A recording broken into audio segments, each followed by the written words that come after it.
anggota PLKSI yang berbahagia. Shalom, salam sehat semangat di dalam Tuhan Yesus. Terima kasih. Beberapa hari ini saya selaku Ketua Badan Pertimbangan dan juga Ketua Tim Pengembangan Program diberi kesempatan untuk visitasi dan beraudiensi dengan para pimpinan anggota PLKSI. Puji Tuhan, di tengah krisis yang sudah dijalani selama 2 tahun lebih ini, kami menyaksikan bahwa anggota PLKSI diberikan ketangguhan untuk tetap melayani kepada sesama. Untuk itu, mari kita saksikan kesaksian para direktur anggota PLKSI, bagaimana di tengah keterbatasan mereka karena panggilan iman dan panggilan pelayanan dan hati nurani, mereka tetap melayani. Bahkan situasi krisis ini bisa ditransformasi menjadi kesempatan untuk mengembangkan rumah sakit anggota PLKSI menjadi rumah sakit yang tangguh dan kembali kepada pelayanan yang mula-mula, yaitu pelayanan yang holistik dan berbasis masyarakat. Mari kita saksikan. Memiliki itu sangat terbatas. Kita hanya punya 2 ICU saja dan HCU, dan kalau itu mau digunakan untuk standar isolasi itu tidak mungkin. Tapi semangat kami, masa kita nggak melayani gitu. Kita sudah rumah sakit Kristen yang punya visi yang begitu jelas, masa terus kita nggak usah karena kita nggak mampu gitu. Akhirnya sudah, karena semua diminta untuk membuat pernyataan untuk mau melayani COVID atau tidak, akhirnya ya kami menyatakan kami bersedia. Meskipun pada waktu itu kami hanya menyediakan 3 tempat tidur saja untuk melayani COVID. Dan pada waktu itu memang banyak sekali rumah sakit yang tidak mau. Jadi Semarang ini akhirnya yang ditunjuk, kan ada rumah sakit yang ditunjuk sebagai lini 1 ya, itu Karyadi yang besar, terus lini 2, terus kami ini lini 3. Pada waktu itu di Semarang itu yang melayani COVID mungkin hanya berapa, Dr. Michael ya? Lini 1 hanya Karyadi, lini 2 itu Elizabeth Sultan Agung, Purworejo, lini 3-nya Elizabeth, lini 3 Panti Winoso, Dr. Cipto, Citarum, kami, Hermina Padanaran, Hermina belum, RST. Jadi Permata Medika belum. Sudah itu aja. Jadi semuanya itu awalnya dulu pada nggak mau, karena nanti rumah sakit malah justru kehilangan pasiennya kalau melayani COVID. Sehingga ya sudah, kita tuh meskipun kecil sendiri, fasilitasnya paling nggak punya, tapi ya sudah kita, meskipun waktu itu kami hanya menyediakan 3 tempat tidur.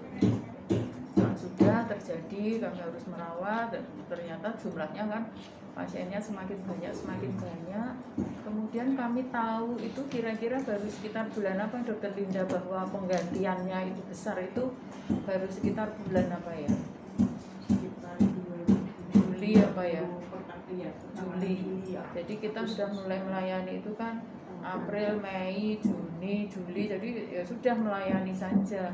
Jadi entah dibayar entah tidak kita ya nggak tahu.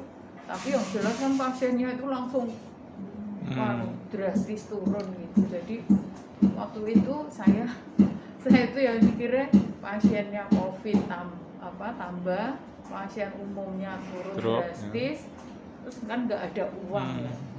Jadi kita upayanya kita harus efisiensi lah. Ini Bu Marta ini yang karyawan kami itu kan 300-an ya waktu itu. Sebenarnya saya masuk di sini tuh ya sudah mikir kok karyawannya banyak sekali. Nah, terus dengan COVID ini karena pasiennya juga habis, kemudian kondisi keuangannya wah ini pasti juga madul-madul, akhirnya ya sudah karyawan yang kontraknya habis ya sudah kita putus, tidak kita ganti. Ada berapa Bu? Kira-kira 50-an? Ya, 50-an karyawan itu yang kami ya sudah tidak diperpanjang kontraknya. Dan tidak keberatan karena maklum mereka. Iya, mereka ya maklum, dan kita juga karyawannya sudah nggak mampu kalau terlalu banyak. Jadi di situ kami bisa mengefisiensikan ya. Sebulan itu bisa efisien kira-kira 150 juta ya. Itu setiap bulan. Kemudian langkah efisiensi yang dilakukan ya, semua harus melakukan efisiensi, mulai dari gizi, listrik sampai ini Dr. Martin ini bagian keliling supervisi mana ada pemborosan, entah listrik, entah AC-nya kok masih dihidupkan. Kita sepakat pagi itu nggak boleh nyalakan listrik, itu lumayan bisa menghemat 40 juta per bulan per bulannya gitu. Jadi pokoknya kita tuh sekarang nggak punya apa-apa, nggak ada pasiennya sedikit sekali. Jadi upaya itu membuat ya kami terbiasa untuk efisien ya, makan dan segalanya itu ya sudah tidak ada semuanya. Nah, setelah itu sekitar bulan Juli baru kami diberitahu bahwa gantinya COVID itu ternyata tinggi loh, tapi ya mosok toh kita tuh ya hanya gitu saja, yang penting sudah melayani. Maka tergantung dari pimpinannya sebenarnya. Jadi dan saya juga merasa belajar dari situ adalah kembali ke nuraninya. Jadi nurani itu yang menyelamatkan kami. Pada waktu awal itu kami melihatnya bahwa ini pandemi tidak bisa dibendung lagi. Bagaimanapun juga rumah sakit akan menerimanya cepat atau lambat. Karena itu saya mengatakan lebih baik cepat untuk bisa menyesuaikan. Saya putuskan untuk menerima perintah dari wali kota untuk menjadi rumah sakit rujukan di Kota Batu. Rujukan di Kota Batu ya bukan provinsi ya, karena kondisi itu untuk sebagai rumah sakit COVID. Kami terima, dan pada saat itu kami secara internal ditentang. Dokter-dokter tentang nggak bisa nanti. Resikonya gimana, siapa membayar? Sudah kita lakukan, ya kan. Toh juga prinsip daripada nurani bahwa kami berharap rumah sakit ini banyak orang yang bisa menggunakannya, dan makin banyak, karena dengan makin banyak orang datang kepada rumah sakit, maka Kristus lebih banyak dikabarkan. Betul, amin. Kalau tidak datang, gimana mengabarkannya? Jadi gitu kan. Jadi kita terima, jadi itu, dan menolong pemerintah juga. Padahal pada waktu itu belum ada jaminan uang ada. Belum ada. Ngatasinya gimana tuh waktu itu dalam situasi itu? Apakah filantropi tadi dibuka sehingga banyak orang yang membantu atau bagaimana? Iya, salah satunya itu.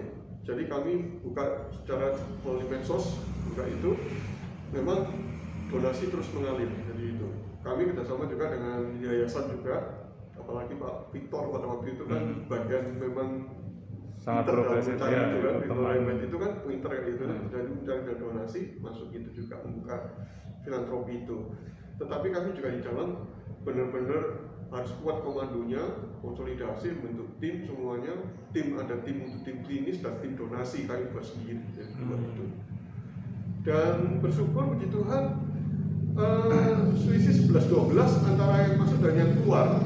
Jadi kebutuhan itu ternyata cukupi juga dari situ. Jadi bahkan kami pun juga donasi-donasi yang berlebihan kami salurkan ke tempat lain. Jadi gitu. Dinas Kesehatan kami bantu alkohol, karena kami dapat bantuan alkohol berliter-liter drum gitu. Jadi ya, saya nggak tahu dari Lions Club kayak gitu. Jadi kami salurkan, dan kami juga kerjasama dengan berbagai rumah sakit, satu tim gitu. Saya seperti itu jadinya. Karena kita ini menyesuaikan ruangan itu sesuai dengan kebutuhan, itu kita tambah terus. Jadi begitu banyak kita tambah terus. Sebenarnya waktu itu pemikiran kita bukan